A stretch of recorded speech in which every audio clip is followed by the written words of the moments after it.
What's up, guys? Welcome back. This is a live feed. I don't even know.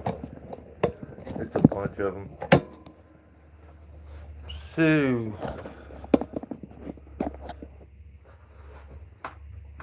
let's see what we can get into here today. I'm a little sidetracked because I have my hard hat and my headset works, but I think my mic is maybe not connected somewhere, and it'll answer calls, but I can't talk. So I need to fix that, but I'm also clearing space, all this space off, and I'm gonna do this across half of the hat, kind of like that. So kind of stoked on that. Can't wait to get into it. Plus I have Ground Pounder's new sticker to put on it, and low impact forestry. So we open it up, shouting these people out because they keep the channel open. You know, you guys that view also give me a reason to do the videos, but like the time doesn't add up at the end. But shout out to these people. They're part of the memberships. It's In the Trees, William Moxie, Low Impact Forestry, and Tree, Ground Pounder, J306, Super Shay, 5 Chris 5, James R, Buck Yes Saws, Buckwheat, Guilty of Treason, Veterans Tree Service, and Birch Leaf. So appreciate you guys keeping the doors open over here, basically. So I'm gonna do violations this week, just like normal, but I mean, I can't always just be the guy that's like the negative guy. So I figure let's do some tips and tricks on this one, and it will coincide with a few of the violations. I think it could be stuff that may help a few people. So let me see who's here. I'll conversate with you as I get ready here, and let's do some tips and tricks to start this out. I'll put timestamps in this to let everybody know. So if you want to just see the violations, I'll put timestamps in the description. So remind me to get a timestamp when it comes time. So let me see who's here. And while we're doing that, I'm going to do this.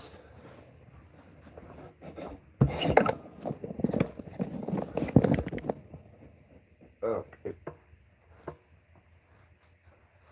Right there? Kind of. Sort of. Let me see who is here, actually. What up, Tim? Ground Pounder's here. We got Super Shay. Dano's here. Sick. Your timestamps. What up, bad for you? Alright. So, first thing, if you're a tree guy, even though there's a lot of very old school tree guys out there, you still, we all kind of do it the same, you know what I mean? It involves a lot of the same stuff, you know, saddle, spikes, all that good stuff. So one thing is a throw ball to set your line from the ground. Now you can do a lot of stuff with this, get trees that are hung up. There's just a lot of things you can do. Back in the day, we would knot the rope up, throw it, or tie a wrench to it, whatever gets the job done, you know what I mean? But I'm going to show you the easiest way to attach a throw ball and disattach, like deattach it or unattach it or whatever the hell you want to call it. Stop tying knots. Like, I see videos all the time that go through my my shorts where people are trying to show me a new way to tie on the throw ball. I don't tie on my throw ball. It does it itself. So I feel like people that are tying them are wasting time. Also, often when you get throw ball string, you get it on a spool. So that's the easiest way. If you notice what this is, I seen a piece of it. What this is a tail light lens, okay? Because I didn't have an actual spool at the time. That's a tail light lens and a lid to a small Folgers coffee can, screwed to a stick, okay? So what up, Nate? What I can do is I put a little cut, that pulls it off, and I just drop it.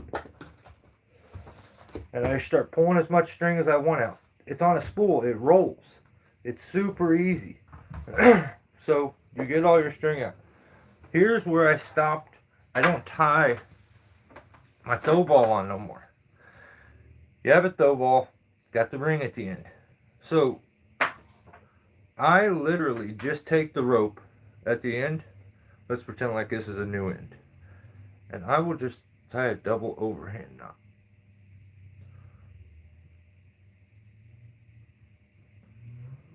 Like this. So then if I need to cut like the excess stuff off, I will. But my main thing is I dress that knot really good. The knot needs to be, or the loop needs to be big enough that the throw ball can go through it, okay? That's important. Because if you make it too small, this could get to where it's like aggravating at times. So now I'm not even going to use the original hole on this. I'll use the new one that we just did. So I just grab my throw ball string and you girth hitch it on. You have your ring. You just put the loop through the ring and over the throw ball. That's it. Now you throw it. It's attached down there. I mean, you can pull it up and get it to dress off like that if you want. It's probably a good idea because you want to not leave any gapped string that catch on their crotch or a little stick or something. So this is out like that. But the same thing, the way this works, if you notice how that knot is, it goes across on one side and there's parallels on the other. So it's kind of like when you check for the alpine butterfly. It's the same way. One side has parallels, the other one's cross. So you take the end where the rope is at. So it's this side. The other side's got the, so you take the one and you just grab it, pull it out, and put it back over it. And that's untied. It's the easiest way. Same thing when you go to put it onto a rope. You just girth hitch it on, take a loop through it, tie it on. You can put half hitches if you want. I have been finding myself recently, this is kind of crazy because I didn't think I would, but I have been finding myself enjoying sending the rope up, unless it's like a stupid like super tight crotch you got to get through. I'm going to take our loop that we made out where it gets dressed out too much and it's hard to undo, and then I'll show you my original one. So this is what's at the end of the rope. That's my old loop. It's getting a little frayed up, but yeah, I've been doing this where I just take a loop, put it through, and then instead of girthing it down there like that and then doing a bunch of half hitches to keep it stiff, it's been working really good to leave a little bit and go up through doubled, and it seems to make its way up through it a little easier. You do risk it sliding off if it doesn't have something at the end, but I've been doing that a lot lately. So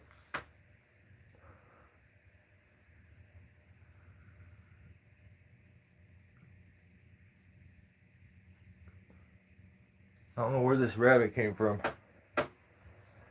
but you guys get it under control.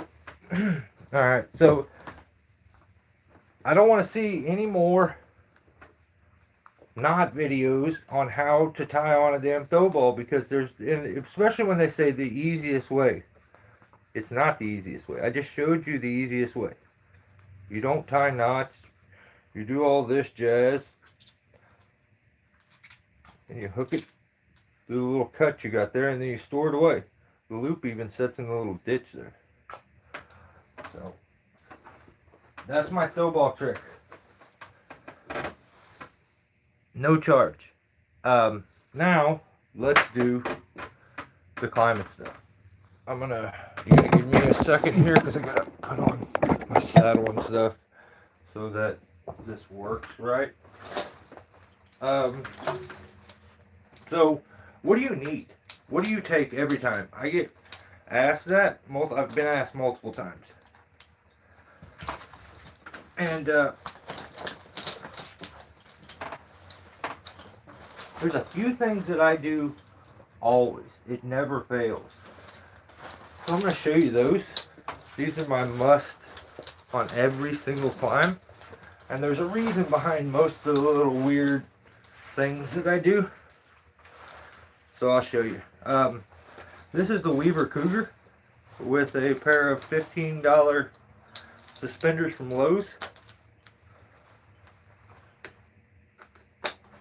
Shout out to Weaver for this one. And also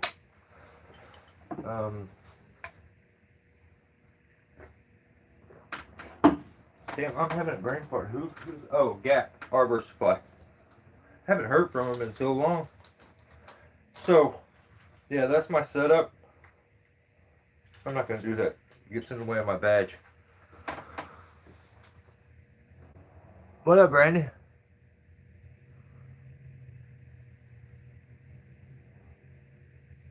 Gonna do a short how to do it tomorrow. Do it, dude. Alright,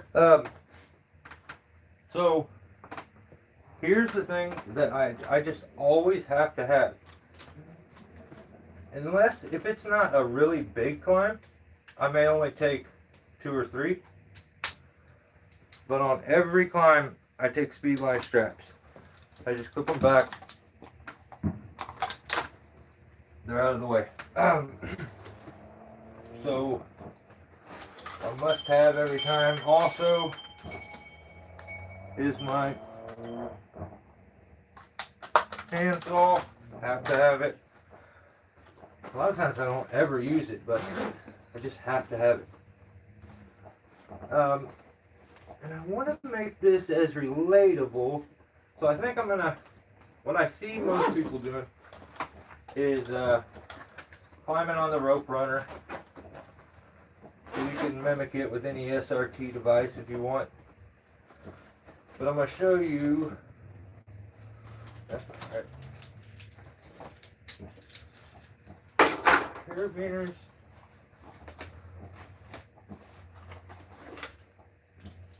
I can take that. I guess that's not every time, but close to it.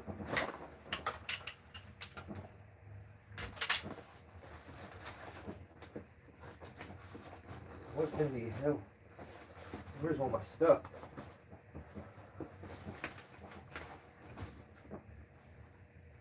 A real YouTuber would have prepped. Well, you know I'm a good pretender. Okay. Okay, there it is. So, we got the Rope Runner Pro. We got this. So, a lot of times when I'm getting set up and I'm getting ready to go up into the tree, there's a little weird thing that I do with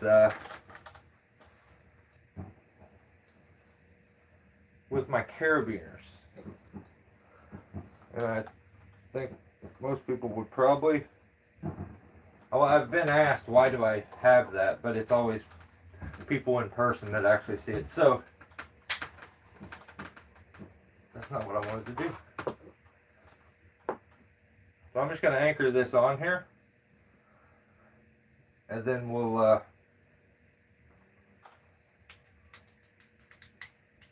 talk about the weird little thing that I do with the carabiners.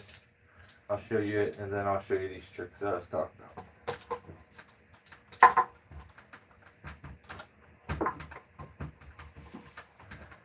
Okay, so I always have this climbing device. There is a big reason why I carry this gree and would buy another one in a heartbeat. It has the least amount of setback in a device that I've used. It gets you so incredibly close because it's so small and compact that for spar work, it's incredible. For transferring, it is such a good secondary that I don't know if I've ever seen anything better. How quick it sets up, but I'll show you the kind of tricks with this thing.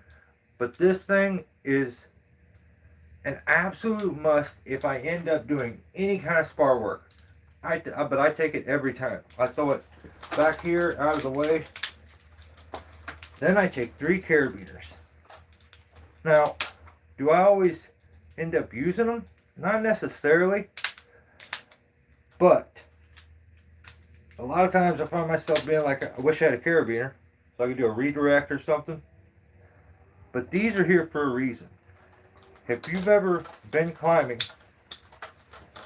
throw your lanyard around and you're close, you can't get there. Instead of having to stop, adjust, and do all that, I can just reach down and I have an additional click in all the way out to there. All the way to there. So I keep them there a lot of times for that extra little bit so I get a quick clip and I can get undone, get off of it. If I can get there, I'm always onto my D-ring, but these come in handy a lot. And a lot of times if I need to use a carabiner, I'll use that first one. It usually gets used somewhere, and then all I have is these 2, but I can still clip to that one or to that one.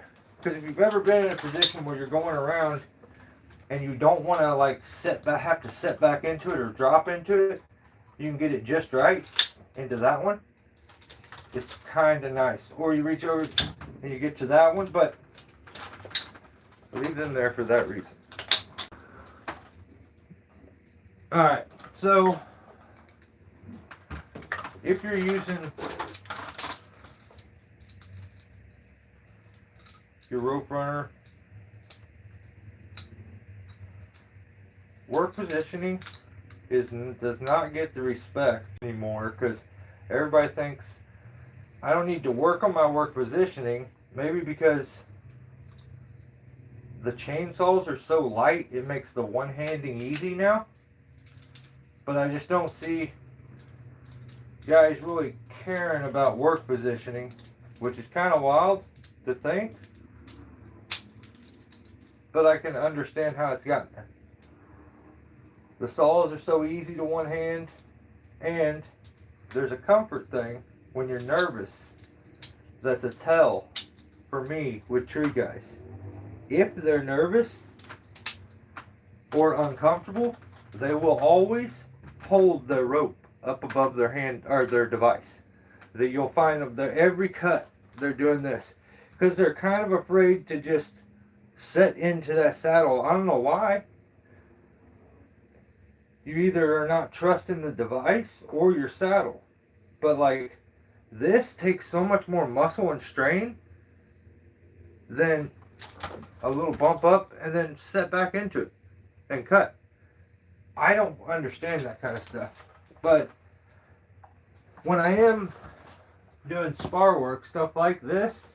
Oh, hang on. I got 2 ropes here. So I'm doing spar work like this. I will always, again, take my tail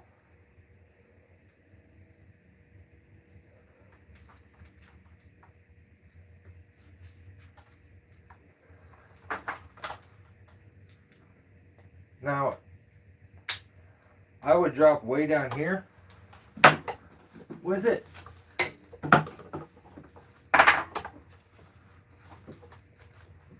And I would clip it in.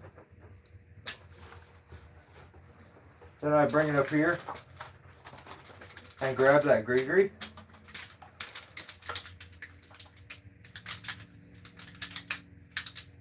It sets up so quick.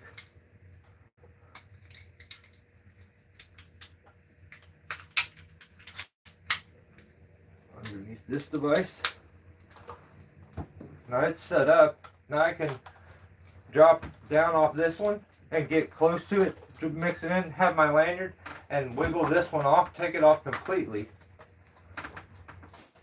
And I can work down to that one, do my cut, throw this one below it, do that same thing. And I can actually just start leaving them hanging off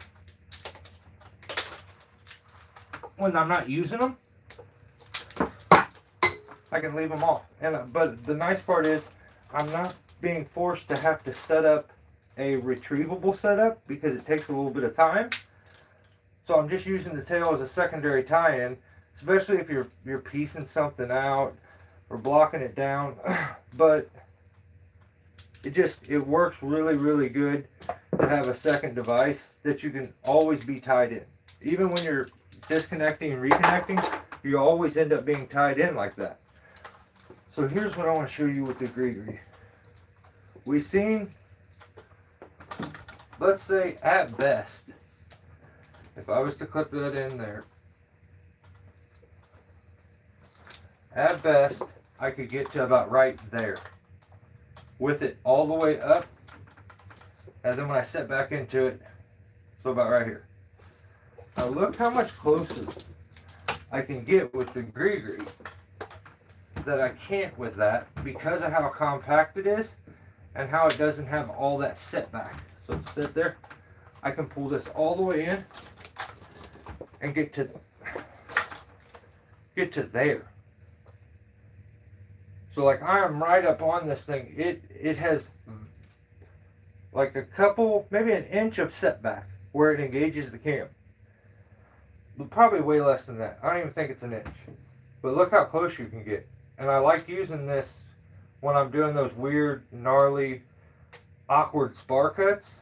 But I wouldn't use it as my primary, so I always have something else, you know. I don't think the gree-grees are very expensive, but I think it's a really, really good secondary device. And there's so many times that I find myself using it that I would buy another one in a heartbeat.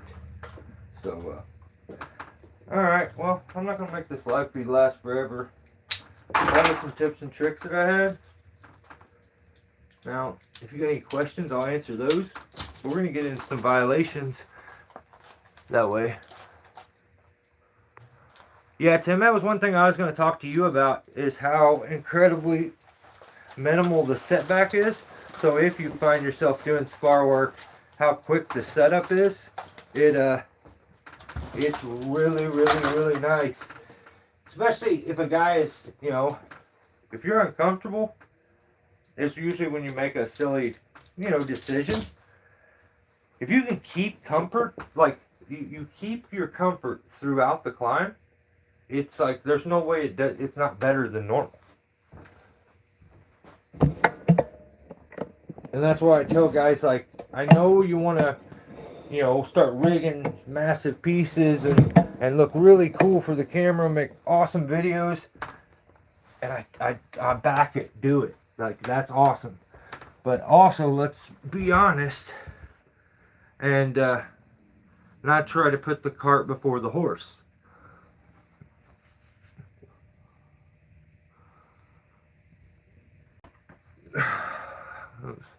You talking about lower and D's, and it just comes, it's weird. It seems weird. Alright, Chainsaw Man, you sit there. So no, his whole tree is a spar.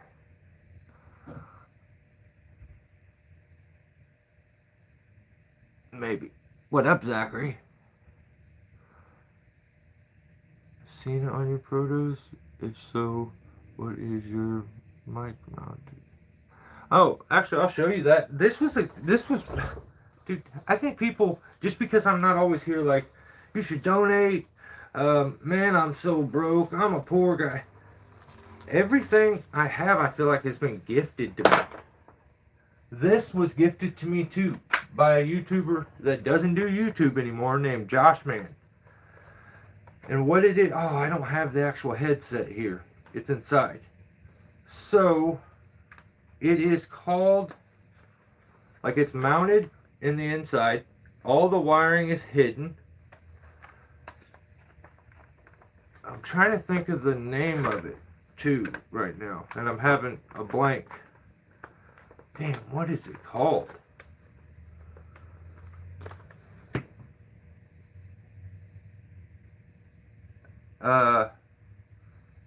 Abius?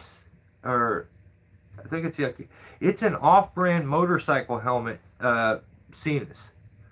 So I have two of them.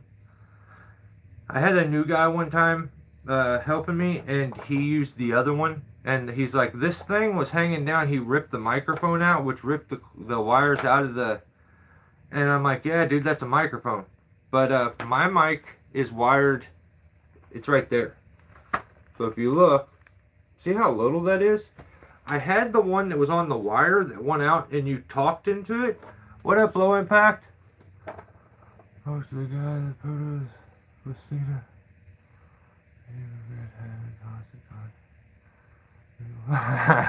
That's awesome. Dude, mine are like so I can just rock some music and just lock in. That's what I end up using them the most for. But they answer phone calls. They're set to where they answer after like 4 rings. It automatically answers. But I think my wire's not connected to where it connects into the wires for the earphones. They all connect together. And then everything connects at the back here with this clamp. It just slides on, clips in, and it's good to go. But yeah, my mic wire is like hidden back behind there. And yeah, it like it's made for it. You can't even see it there. And I took this little sticky one and just put it on the inside of my visor. So when you flip down, it's like right there where you would need to talk. And then when you don't want to talk, you don't really have to move it. You can just flip your visor up. These also have the shades. It's got the glasses. I really like the glasses. It sucks when they get dirty, and then you're up there and you need them, and then you're like, damn, I didn't clean them, and you can barely see out of them. But I have very bright blue eyes, and like the sun wrecks my shit. I can't handle it. I can hear Mike, but can't see him. Yeah, oh, yeah, floating head and arms. My bad. You're funny. I'm instantly fell for it too. So, but yeah, I'm trying to think of the name of the company. It's a very off-brand. Damn, I can't believe I can't think of it. I don't know. I'll make a post or something on it. I use motorcycle comms for wanting me. Yeah, it's nice. It's nice to have, you know. Sometimes you're working next to like a highway or something and you can't communicate. You cannot hear each other unless you have comms. So it's nice. Or you got to be that guy in the neighborhood that just looks like a complete freak who's like screaming everything. I'm usually that guy because I'm like busy. I'm that guy at all times because I got music blaring in mine and I'm talking super loud. Like, did you see that neighbor over there? Dickhead looking at me like frowning, like, what's he frowning at? And my ground guy's like, am I yelling again? He's like, yeah. My bad. Okay.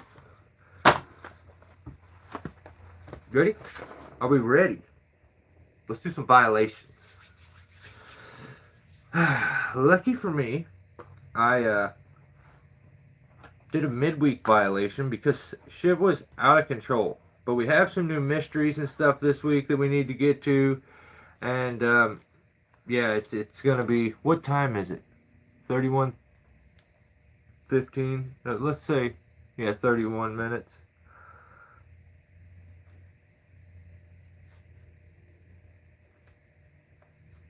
So what we do is, well, we scroll YouTube, we watch tree videos, we point out the idiocracy, the stupidity, and we give citations and violations for dumb decisions.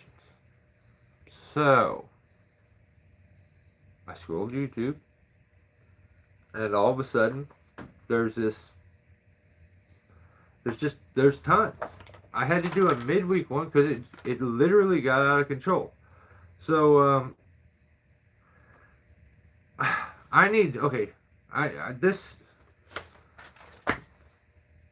do I do that first? No, I'm not going to. Let's do this in order. I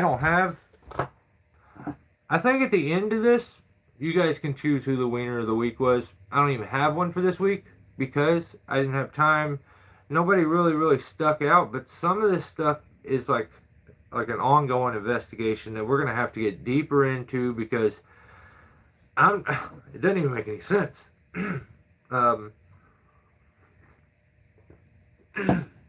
We have major cases like, where people basically robbed other dudes or run off and haven't paid them and they're spending money and no one's heard from, like, then we got other guys that are trying to get rich with every product, and I don't know. This ought to be interesting, and we'll see.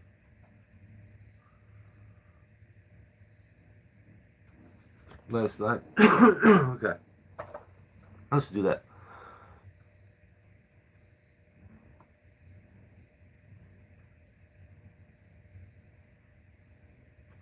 Right on, Dana. You're crazy.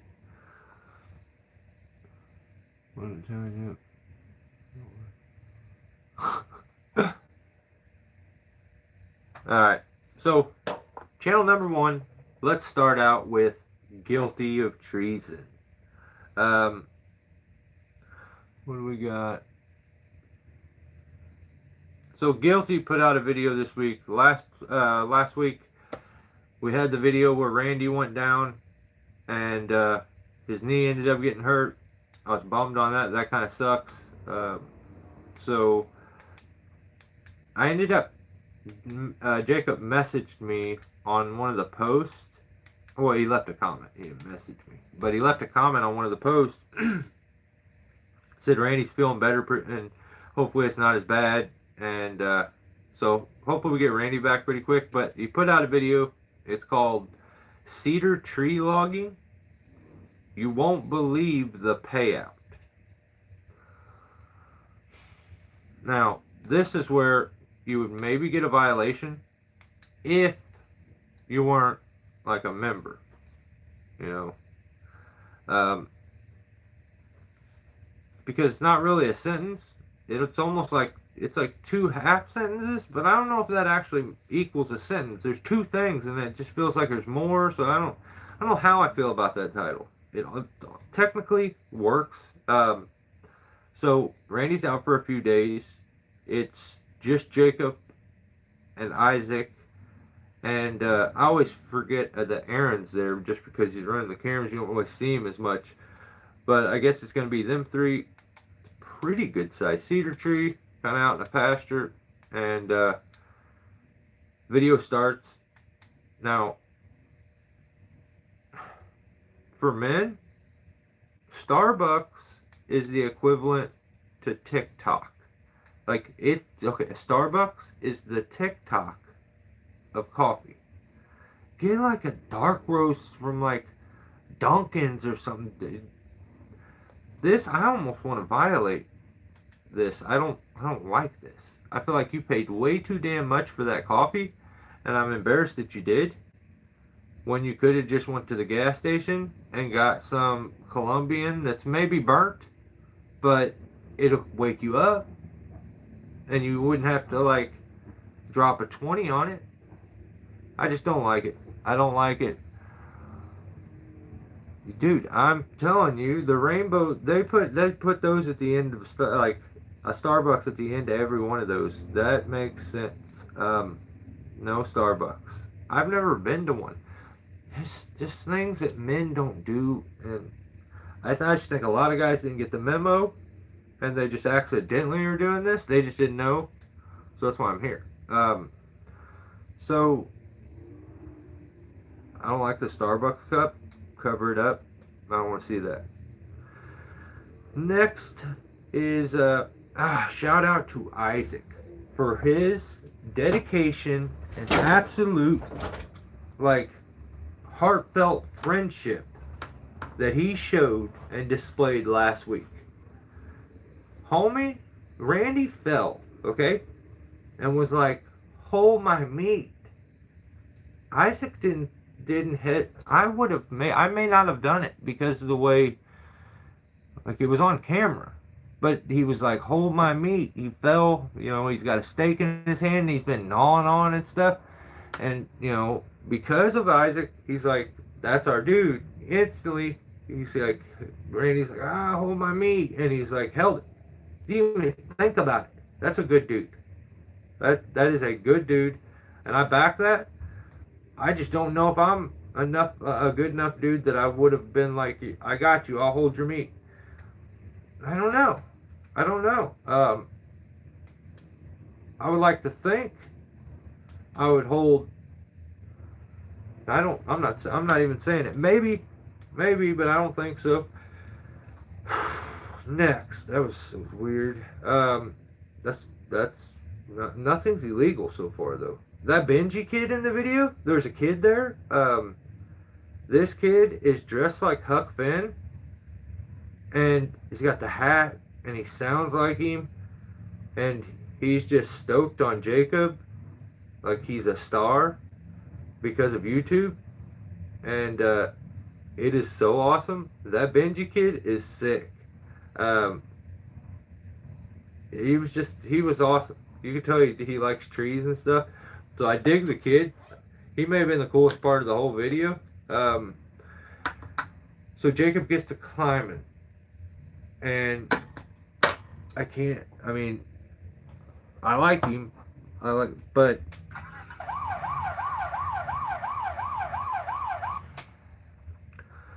dude, he first he starts out and he's like, I'm gonna climb this to keep the shit contained, and like it was I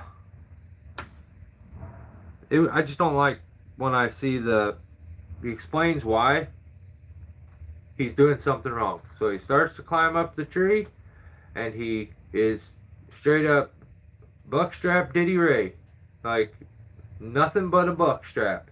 I don't like it. I don't like it at all.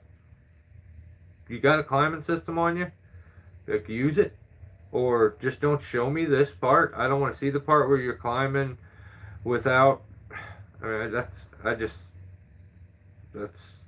like, don't record that. Don't show me that. And then he's like, this is I don't try to. First of all, you are not going to gaslight me into believing it was a strategic move and not a lazy move, or an arrogant, cocky move. You can choose, but let's be clear. I like Jacob, but that was not a strategic move. That was, it'll take too much time to tie in and move it repeatedly, so I don't want to do it. Yeah, I don't like it. He decides he's even going to acknowledge it for the camera. Like, you brought attention to it, which is the worst part, because it's not true. It's not strategic to have your climb system hanging off you, because what if it goes through the chipper? Why? What? How about what if you use it? What if that? That's what I would like to know. The what if? What if you actually used it?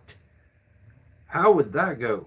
I'm gonna guess. I like to bet a little bit. I would bet everything that it goes safer than when you don't use it and you just hang it from your crotch area. I don't like that. I don't like that. I don't like that area at all. None of it. So I just have blah blah blah. He is lazy. Okay. This is another thing we need to get figured out. Aaron's voice is too deep. Like homies, like it puts the lotion on its skin or it gets the hose again. I don't.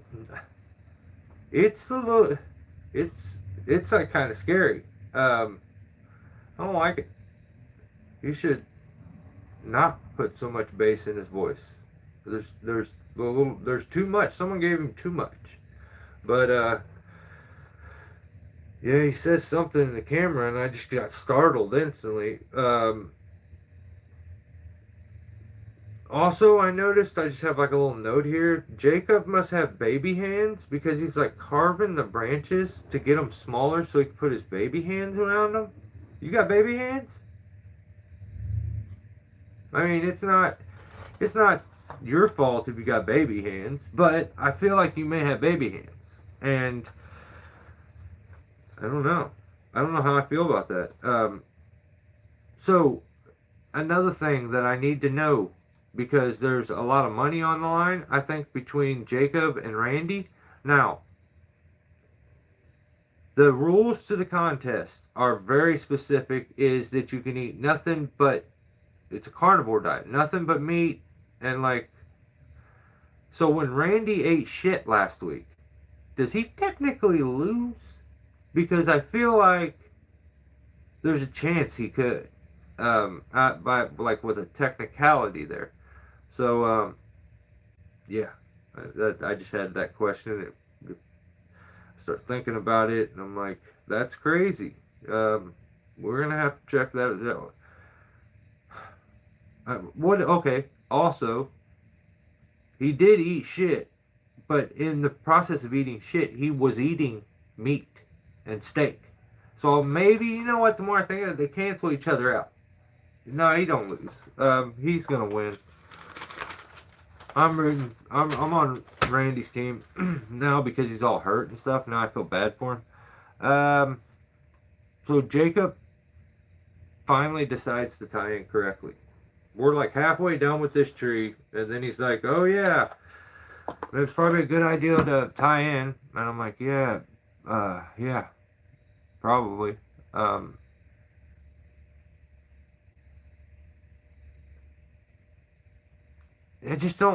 don't understand it. What do you gotta, I don't know if he was, I just don't get it.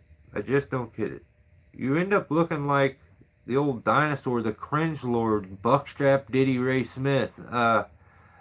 When you, I just don't know. I don't like it.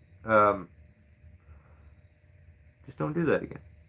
So Jacob uses his climb line also, and he points this out. You're not supposed to do this, but I'm going to do this. That may be my favorite thing that he does, because he makes everything easy for me. I can just point it out. He pointed it out, so it's like, yeah, thanks. It's like, don't use your climb line to pull the tree over. I'm going to use the climb line to pull the tree over. He says, it's not good practice, but he says, you know, if you're just pulling on it by hand, it doesn't really load the rope or stretch it, and should be fine. Should be fine. Then he instantly gets down and ties that sumbitch to the Avant. Dude, what are you doing? What is going on here?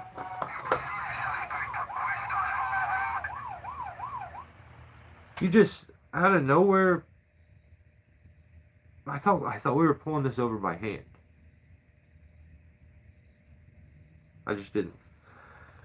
He's the one that's got to climb on it, but I wouldn't do that. I wouldn't do that. It's pretty quick to just be like, oh, yo, somebody Get me a rope. You could just like put it in and you could climb. And even if you wanted to leave your rope up there, which also isn't the best idea, you could. But you just hook the other one on so that it's not your climb line. So yeah, that happened. I mean, also, what's the point? If you're not going to use it to climb with, you might as well use it as a pull rope. You know what I mean? You're not using it to climb with like over half the time, so might as well get the rope needs to be used. So, yeah, there's that. I can't say a whole lot because I'm about to put out 2 videos. I have part 1 and 2 done on my memberships of me being stuck doing this massive sweet gum tree over, like in the V. The house is here. Sweet gum goes back over it, and then it's got 2 electric wires like through it. Yeah, I have part 1 and 2 done. So I have a lot of footage from it though, so it'd be multiple parts. I had to use my a new climb line. Like it's not going to get used as a primary climb line, maybe a secondary, but because of that, I got stuck in a pinch and needed to do it, and nothing was long enough, and I made do. I said, give me the climb line. So it happens, but yeah, don't point it out. You don't have to point it out.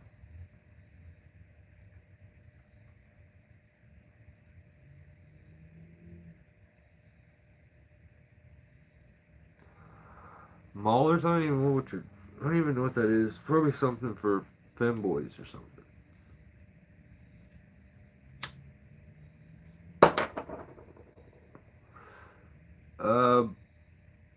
All in all, good video, but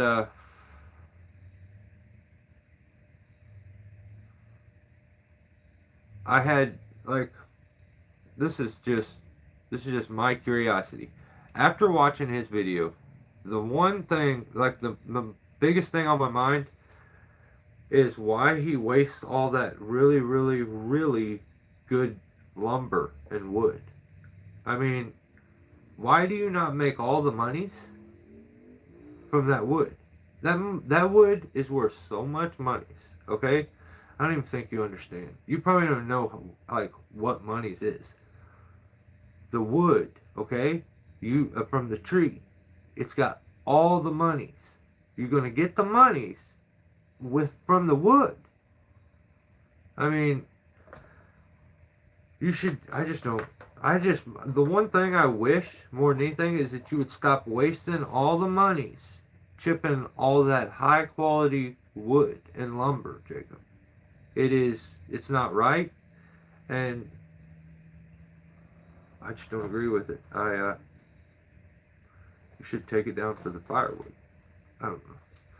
Something like that, though. But, yeah. Don't stop wasting all them good monies, man. That's a lot of good monies. All the good monies, man. He probably don't even know about how much money that stuff's worth. That's the problem. He's just probably, no one's ever told him. Dude, do you realize that's a lot? That's all the monies? Get all that money.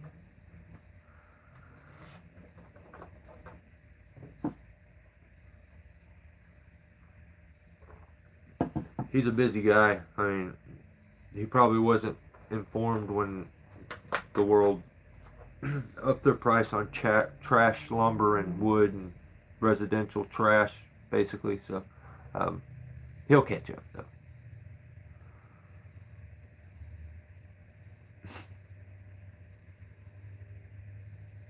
This loader people, Jesus Christ! Yeah, I don't even want to. Yeah, I know.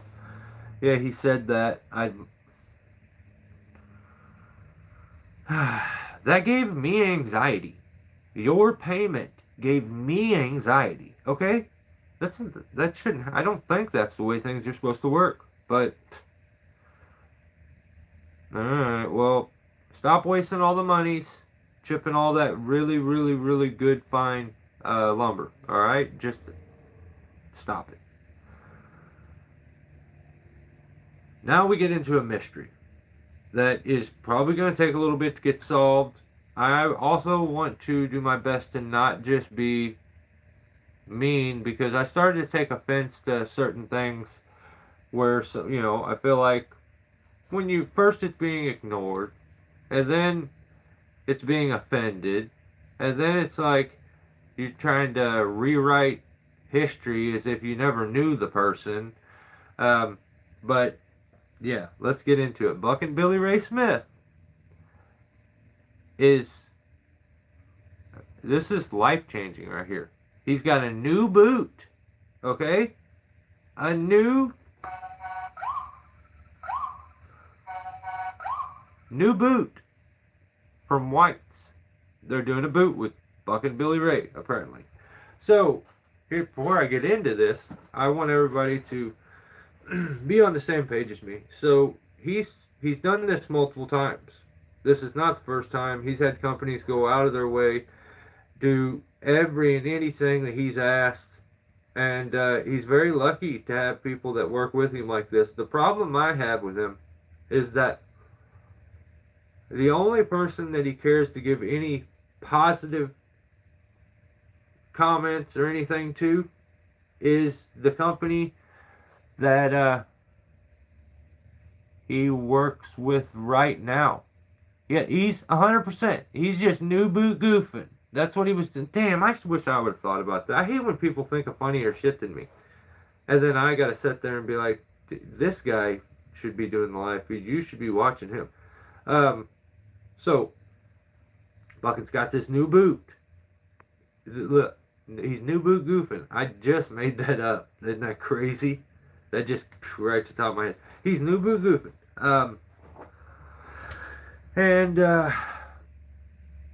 Yeah, he's done this multiple times, and then now he doesn't. He talks kind of negative about the companies that gave him their time and gave him the product he wanted. But the problem is that when you're a very opinionated person like him, you think that you know what's best for everything. So you think you should be the guy who designs the chainsaw because you use the chainsaw.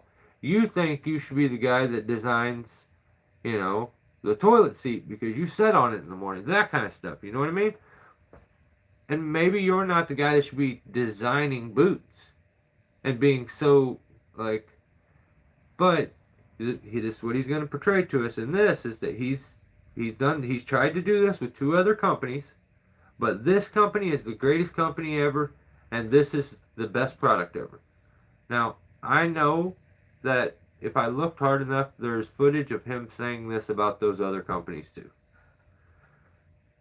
I wouldn't bet my life on it, but I bet a good chunk of money on it. So,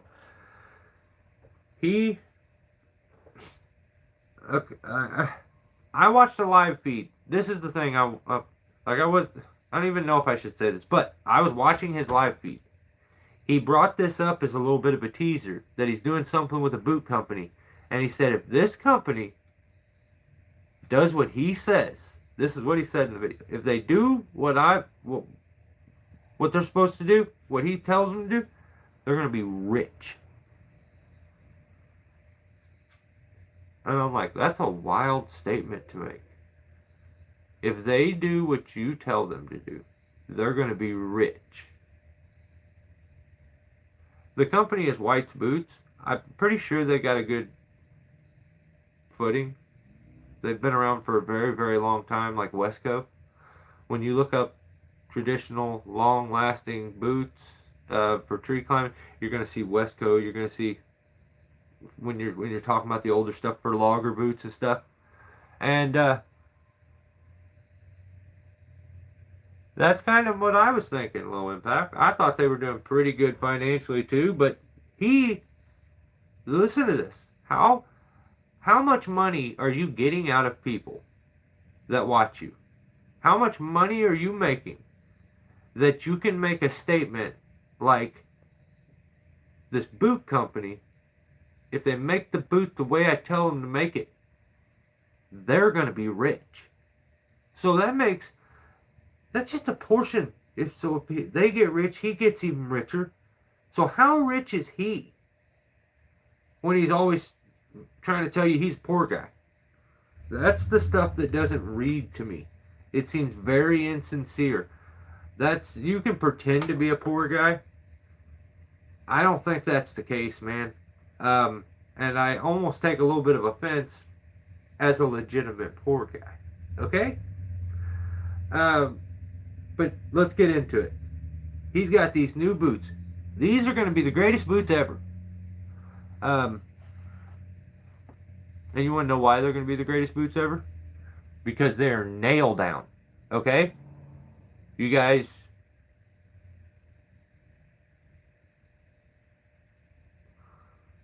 You know about nail down, like, right? That's all it's going to take. This boot is going to be the best boot. And they're the best company because they did nail down for him. Nail down. Well, then I'm intrigued. I'm not a boot specialist. But I'm like, okay, let's see if what he's saying is right. He's telling me these are simply going to be way better because they're nail down boots. They're not stitched down. So I get to doing research. I'm like, that's weird to say. So it turns out stitched down boots are generally considered better because they are water resistant, they give better foot support, and they have longer and greater durability. So there's a reason most companies aren't making nail down boots. But he doesn't think that. He thinks he's just a genius and he's letting everybody in on his secret, which is nail down boots are the greatest things that have ever been.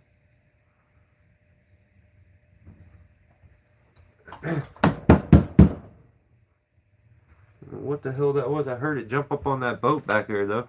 What kind of boots you wear, Mike? I have several different kinds. Carolinas, I like. I have some West Coast that are super, super sick. I have some Georgia loggers. There are things, and I'm going to talk about boots that I look for in a boot.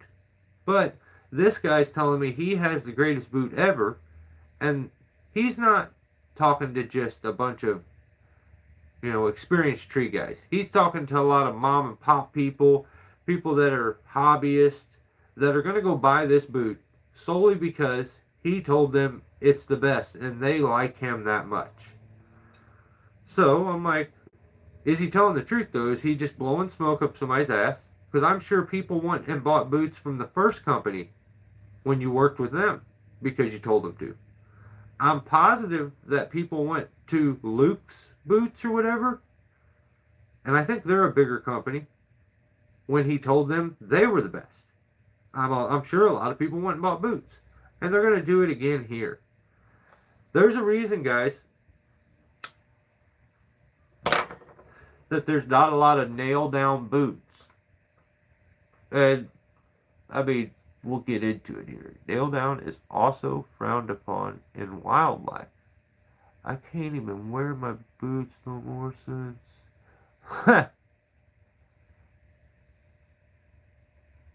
The reason I quit Gunnison. I had a buddy who worked there. Okay, so, they're stitched down is way more durable. It's water resistant and better foot support. So nail down is just a much older design, is what it is. If the nails that are put in are not brass nails, they're going to corrode quickly, very, very quickly, and they're going to work their way out. Those things sweat. And I don't think it's a good construction for these days. And what we do as tree guys, like if you were walking the same way at all times, I would say maybe not. But you're going to find yourself sliding your foot where you're ripping on the sole. And I would not trust a nail down to hold together. There's no way. Not with what I do. Like it just doesn't compute in my head. So You get the corrosion if they're not brushed. So stitch down are the sole is way more difficult to tear off on a stitch down. Um, and that exposed like stitching that's on the outer edge, the double stitching, it is it's stronger and it dries way quicker. So when you get into a wet area, the boot will dry. Also, it's not allowing moisture in, like you get with a nail down. So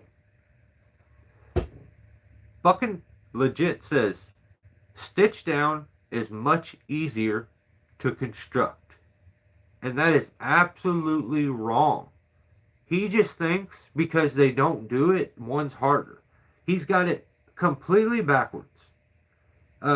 It's way more labor intensive to do the stitch down pattern. The difference with the boot, I have a boot here, don't I? I normally have a boot. Oh, right here. So, here's one of my favorite boots. You can see it there. This is a stitch down. You see the stitching. There's also probably a stitching back behind this rubber band that's here. Now, there are things you need with a climb boot, but the nail down thing just doesn't seem, it doesn't seem necessary at all to me. But the way they do a stitch down, they lay the fabric over and then they stitch from the outside, which makes a complete seal here. And because they double stitch, it gives it a complete tight seal all the way around. When they do a nail down, they fold the leather in and down, and that gives a channel for the moisture, for water, for everything to get into and get soaking wet and start rotting and get nasty. And so you're going to get wet feet. I mean, these boots right here say waterproof, and these are just some Carolinas.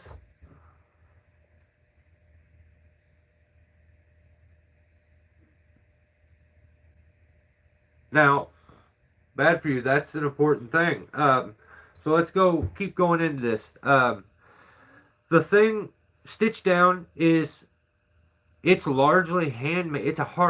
It's largely a handmade process that requires significant skill. Nail down is just a much simpler way done with more primitive tools. So you don't need to be more skilled as a shoemaker or whatever the boot maker is. You don't need to be more skilled to do a nail down. You could be stupider and do a nail down, because nail down is easier. It's not as labor intensive. It's very primitive. There's a reason that that's not a real common thing. If you're in an area that's wet and it's got a lot of moisture, you definitely don't want nail down boots. You're going to have wet feet all the time. They're going to stay wet. So when they do that fold over thing, that puts a channel there for the water to travel into, to trap into, and it's not good. He doesn't know what, he just knows he wore a pair of boots that was really nice and they were nail down maybe, so he's just like nail down, nail down, nail down. Sometimes I feel like he does stuff just to be different too, but he's not giving the right information. So they're stitch down, water resistant. Nail down, less resistant. To make a nail down boot, it's way more mechanized. Like there's more machinery that does that. Probably puts the nails in. Now, that's not the case with stitch down. It cannot be mass produced. They cannot mass produce stitch down boots. They can mass produce it almost doing nail bottoms though. So how are you going to tell me one's harder to make than the other one? He says the reason they're probably not making nail downs is because it's way harder to make. That's why. No, it's not why at all. That's not why at all. Is that the demand for that boot, which is small, there's a reason for it. But, he knows all. So they got a tighter seal, keeps that moisture out on the stitch down.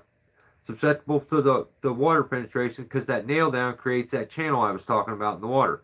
Um, Now, there's an easier break-in with a stitch down boot, but the nail down is more of a rigid support. Like it's a little stiffer of a boot of a setup. Um, Most modern climbing boots, like the Evo and stuff like that, are stitch down boots. Um, but then you get into some old Wesco boots. That's where you're going to have a nail down. Um, my opinion when it comes to climbing, I don't really, I want my feet to stay dry first. But if a nail down does that, and it's the sole stays together, awesome. But look what happens to a boot after a while doing tree work. You see those big cracks? They're the same thing over on this side. And the stitch down didn't bust. The boot finally gave up. But look at the spot it's not bending. Here. And that's where you're putting spurs on. That's where I got good foot movement here. To the point that it finally busted here. But my spikes set nice up against the good thick heel. It flattens out here, which I don't like some boots.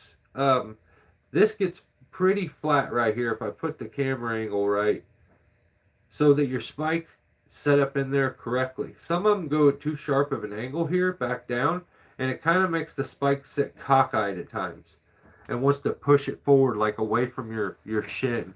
So I really like that. I'm looking for a steel shank, like Bad For You said, steel shank. They put a steel shank in here on the boot. The reason for that is to prevent a heavy bend in the arch of your foot. You'll end up breaking your foot. Think about being on spikes. After a while, your foot's going to start to bend over it. You're going to start getting major bruising. You break the bones on the top of your foot. So he is he's from what I'm reading, a lot of stitch downs will do a metal or steel shank, but a lot of nail down boots will do a leather shank or a composite shank, which is not as rigid. It's not going to be as stiff. But he's telling you nail down is way stiffer. I think because of the way they do the soles, there may be some it's rigid because of that. But I personally don't think so. But I've just from what I'm reading, but I don't know if I've ever even wore nail down boots.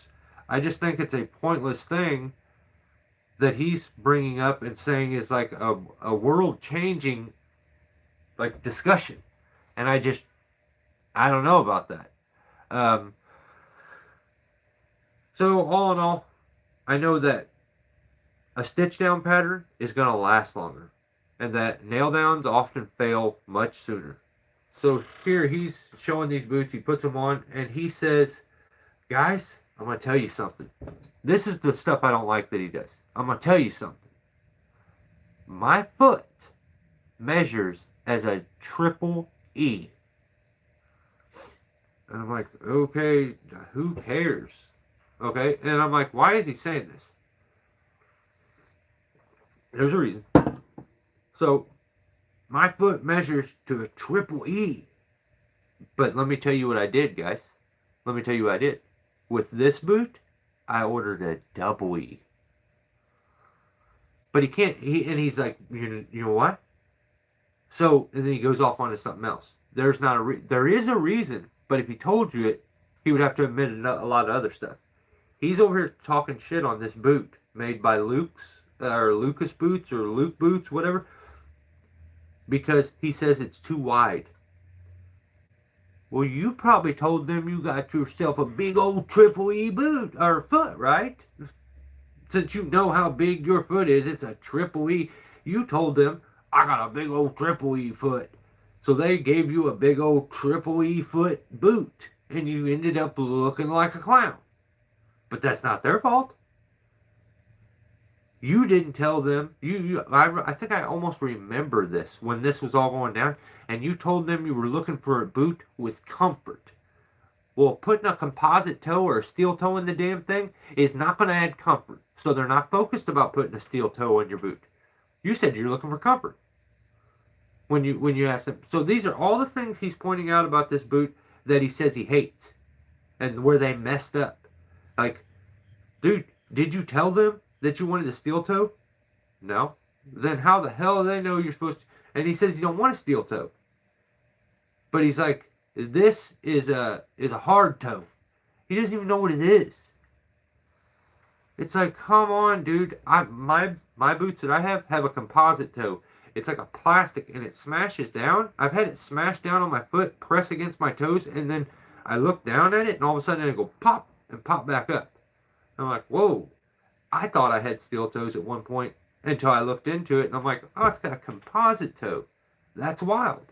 So all the things he's talking shit on this old boot, I think are things that he did and he caused, and I think it's scummy to even talk shit about that company that helped you out. Um, the toe being soft, you'll never understand why a toe is soft on a boot. Probably because you told them you wanted the most comfortable boot, so they didn't put a composite toe into it. I just don't. I don't like it.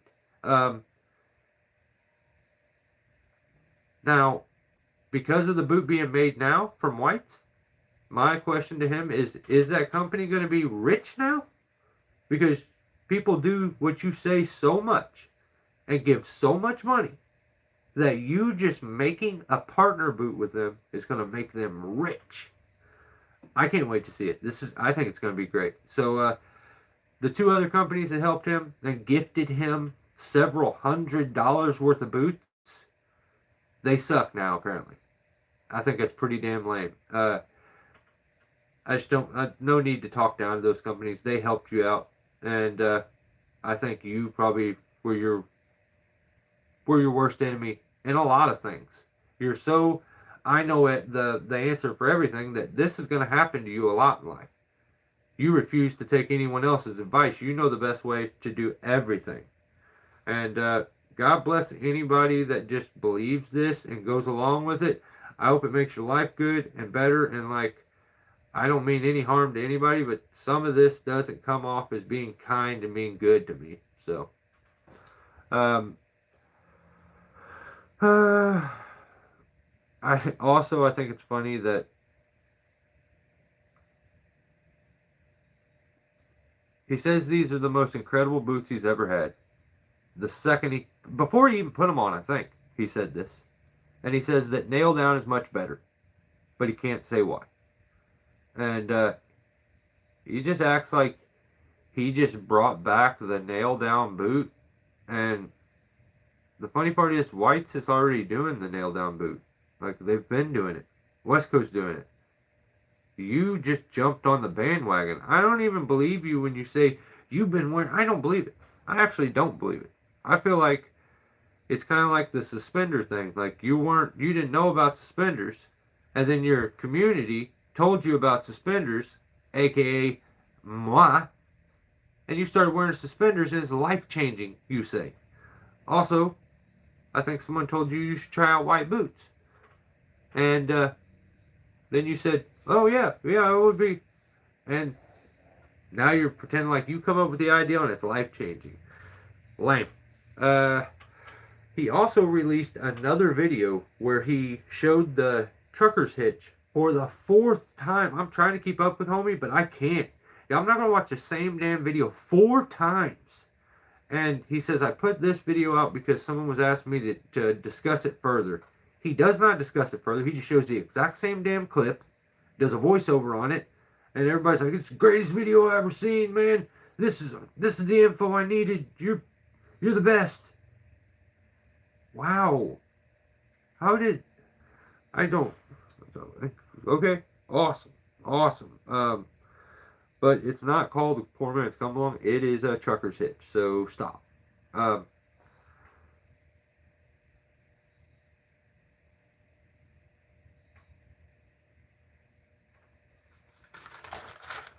Am I done with this? Thank God. Okay, yeah, that's it. That's it for bucking. Let's do something here. This guy, instant ticket.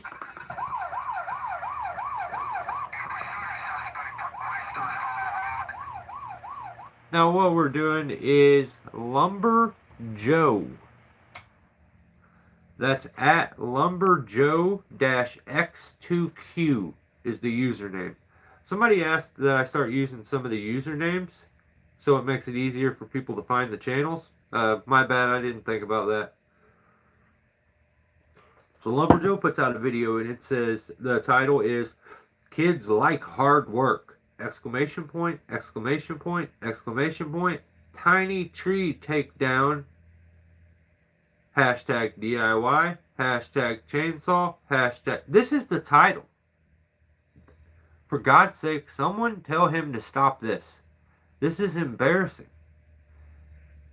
You say like you can't. You're coming off too desperate. You don't start throwing hashtags, 50 of them, in your title even? If you need them in the title? But I just don't like it. I don't like the hashtags in the title. Stop. And you got 2 titles? That's not... You get 1 sentence, man. Do it right. So the video starts, and I'm like, holy shit, am I watching a tree video, or is this Skate IQ with fucking Mitchie Brusco? I'm like, I think this may be Mitchie. And I was waiting for a second to see if he was going to do a 1260.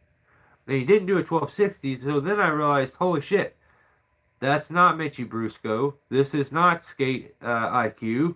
And this is actually Lumber Joe. And that is Lancer with a goddamn skateboard helmet on doing tree work. So, do I get mad about that? I don't think I can. Because his partner, the guy who has all the experience and is the longtime tree guy, doesn't put a hard hat on his melon head, and that's not cool. So the young guy, at least he's wearing, a skateboard helmet. He's falling dead trees while kids are like running through the shard path. That's sketchy. He gives maybe his daughter or niece the Milwaukee top handle saw. Now, I want you to notice he did the correct thing in this video. There was a young lady, this little girl. He says, would you like to cut the tree up? Now, what chainsaw, I've tried to tell you guys this forever about these battery chainsaws. He got, this guy, he's got a Neotech, he's got all the chainsaw. He specifically, because it's a little girl, went and got the Milwaukee top handle battery saw. I'm telling you, this is for the ladies, guys. It's not for us. Stop. You gotta stop using them.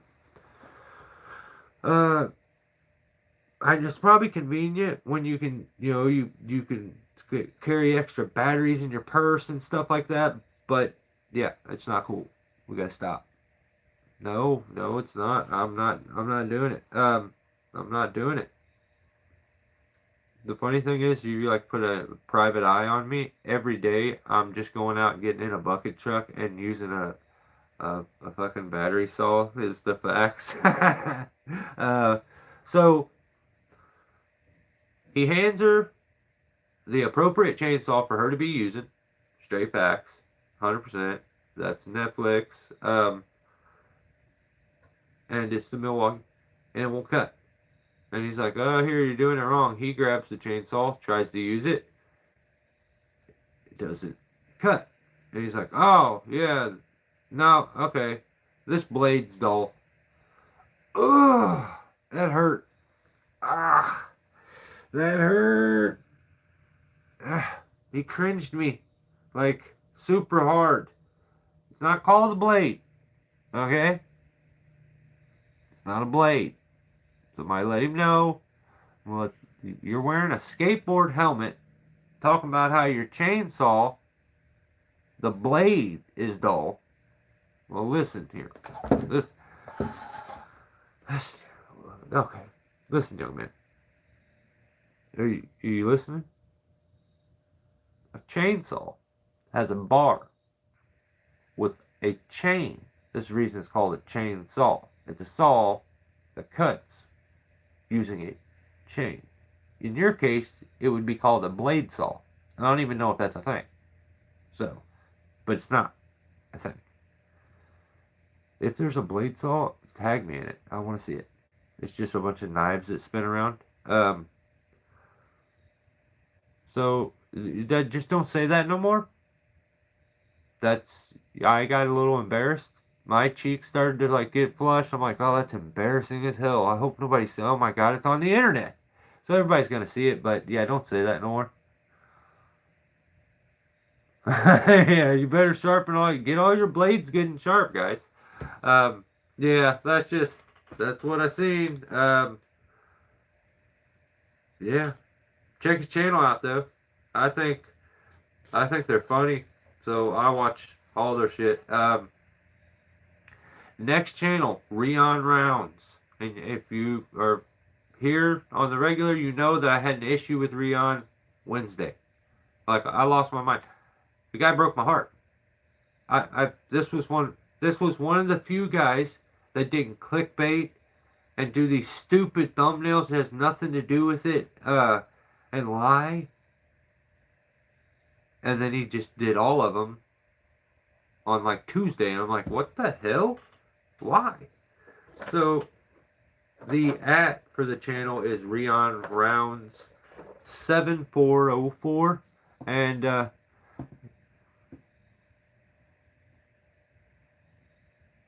floods for your cutting apparatus. Right on.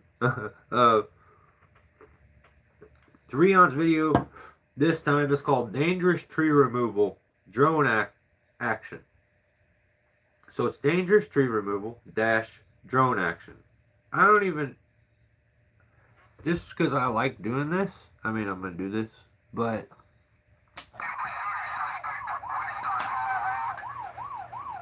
figure out a way to make that into a sentence. Stop using the dash. I don't like that dash. Get it out of there. But at least it's not some weird, super sketchy, epically erotic, massive, huge, dangerous, life-altering maple removal in the middle of a jungle with a dragon next to it. So it's like, no, we don't need, I don't need all that. But he opens the video up and he's like showing a drone. And I'm like, that's kind of sick. And he says he wants to thank everyone for the views on the last 2 videos. So I'm like, what? The last 2 videos, they got good views? And I'm like, the last one, he just clickbaited the shit out of everybody and lied and did a stupid thumbnail. And I'm like, what? So I went back and looked. No, that video did not do good. But a video probably 3 or 4 videos ago, and then another 4 or 5 videos before that, he had 2 videos that did really, really good. And they definitely were not the clickbait videos. One video did 330,000 views, and the other one did 533,000 views. That's crazy. The best part about it is when I looked at those videos, though, they had titles that weren't lies. They were normal, straight up titles that are not overly dramatic or ridiculous lies.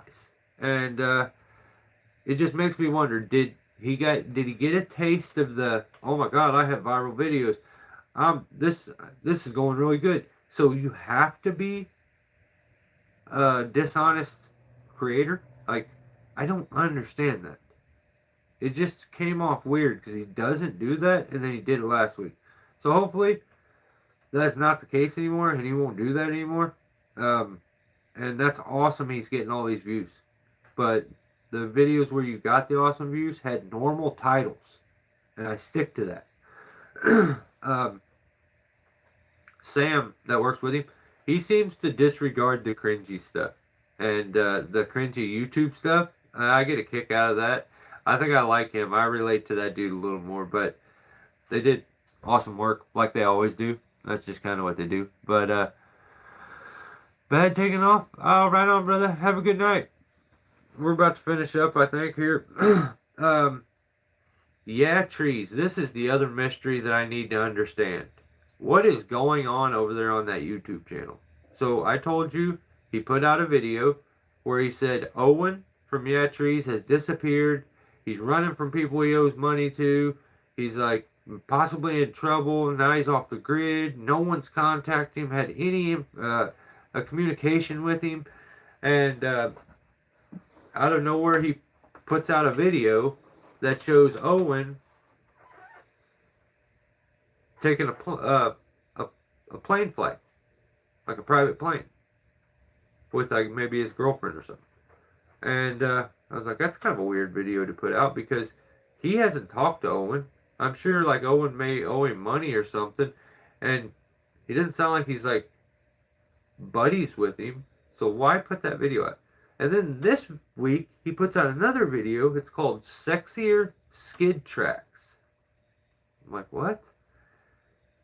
And it's just Owen.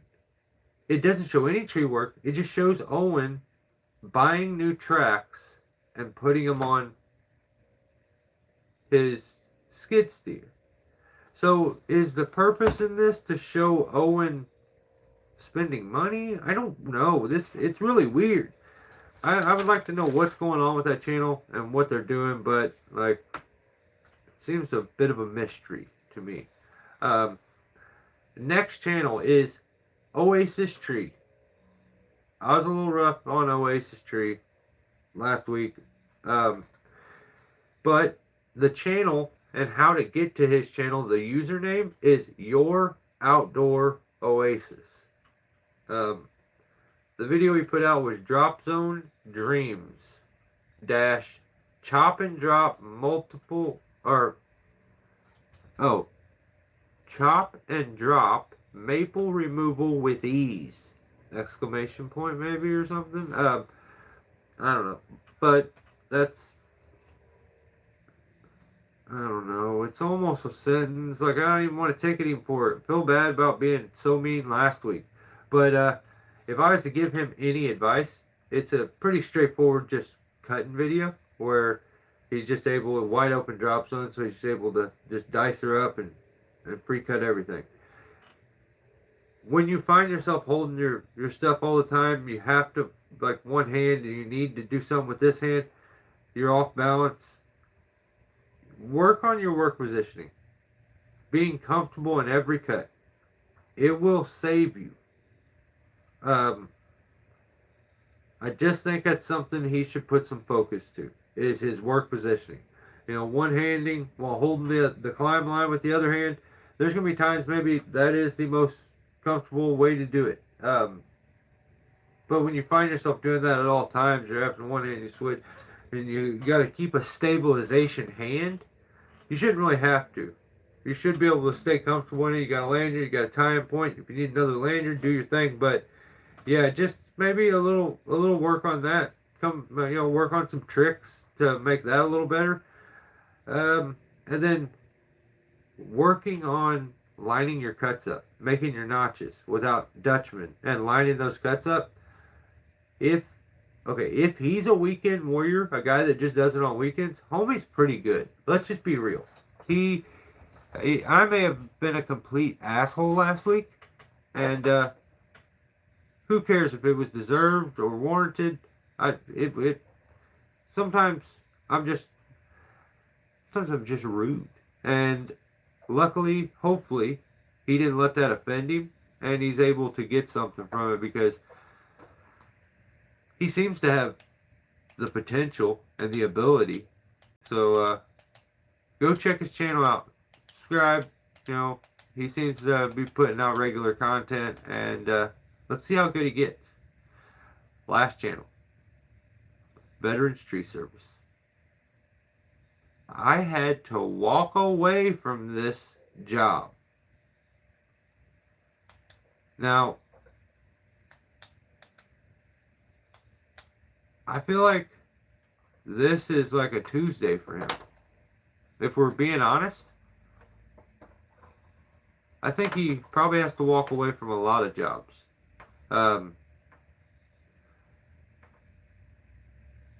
that's just my opinion. Maybe not. Maybe he's really, really good. But this time, this is the title. I had to walk away from this job, and I'm like, I wouldn't have. But let's see what Tim did. So there's a little tree. It's stuck in another little tree, and he's supposed to climb up there and do the cuts, and he's scared. This is what it comes down to. This is basically what happened. He tried to do what he sees on YouTube. Okay, he's like, these guys that looks cool. I can do that. And then he found out, maybe not so much. And he got up there. He got scared. Okay, he says, I can't remember if he cried. Did he cry? He may have edited out the crying part.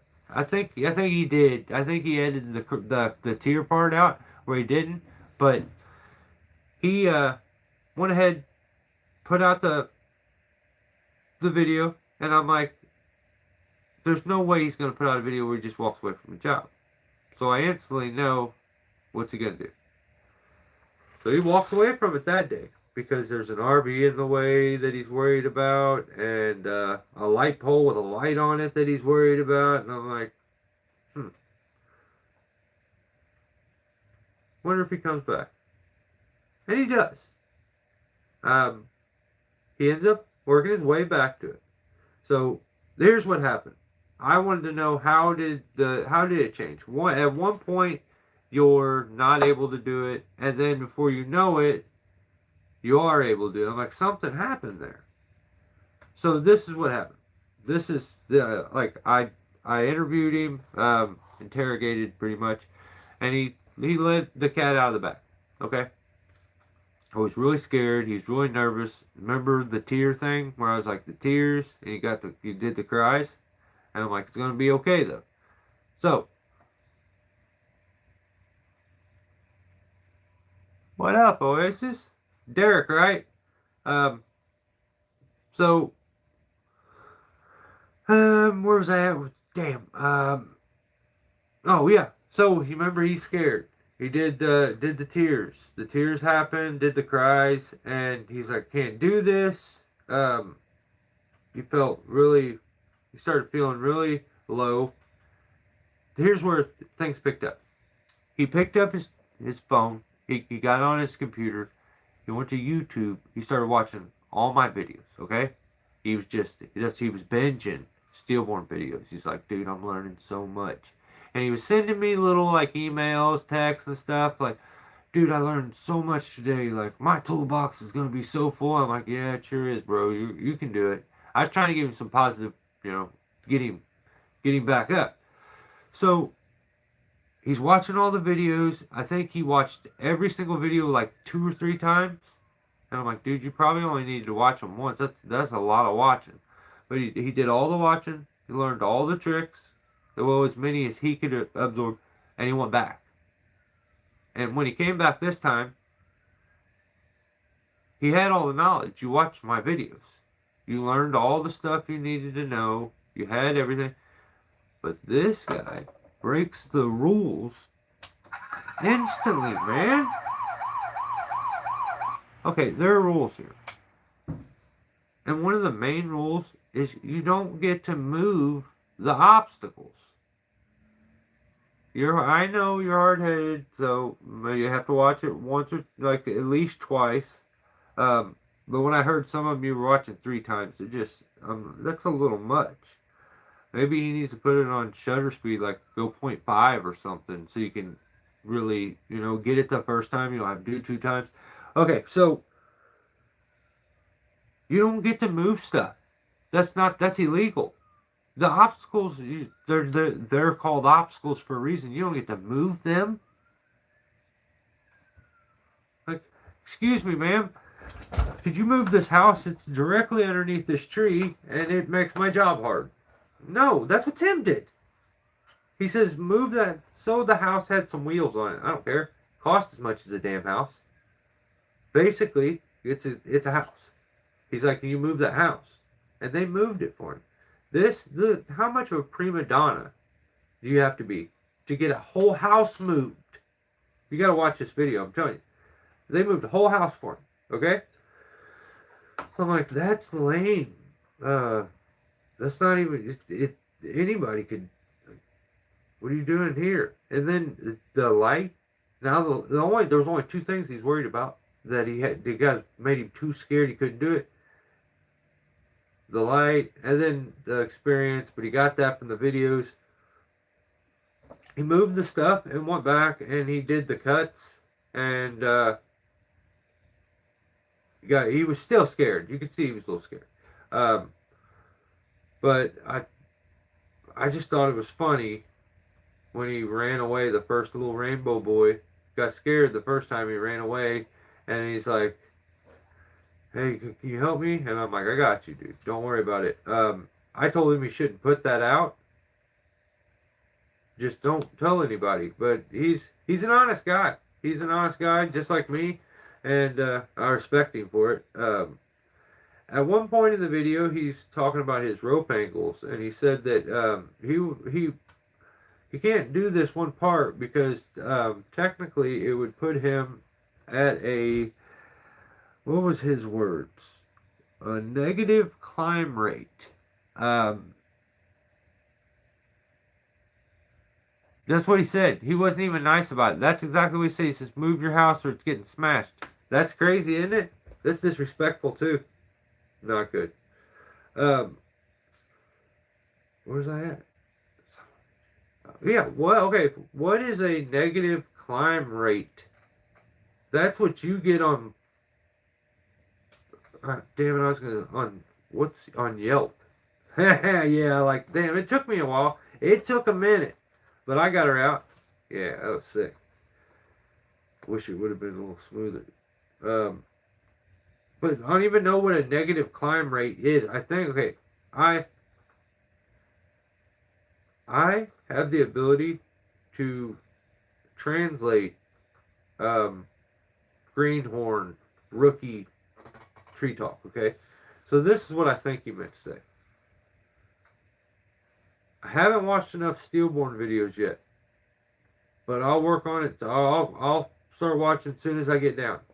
Then he said, I think what he meant to say with the, instead of negative climb rate, is he says, I think I can't go out there because I'll be at a negative rope angle.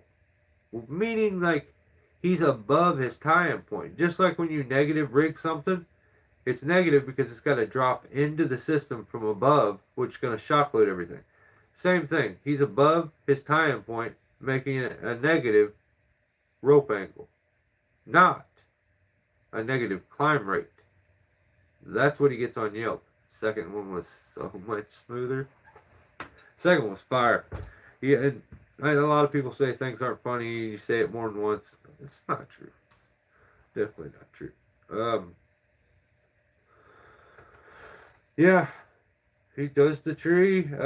Why would you?